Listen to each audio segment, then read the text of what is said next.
So yun guys, kung bibili kayo ng welding rod, stainless, andyan sa comment. Kung hindi nyo nakita sa comment, andyan sa caption.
Gamit ko pala na cutting disc guys, ito guys, kasi sobrang talas nito.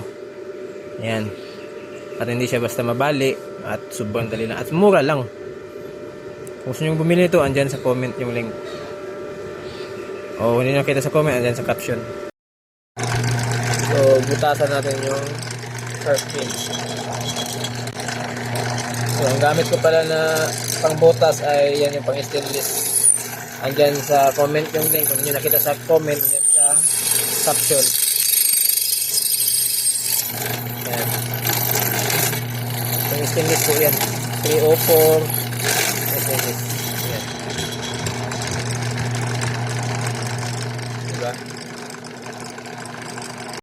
Yun guys, kung paano ko nilagay yung flapper guys. Yan. So after na yan guys, pakita ko muna kung paano ko binutasan.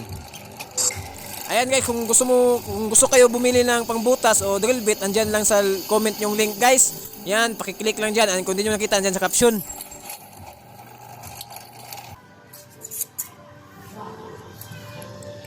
Ayan o. Tanggalin na natin.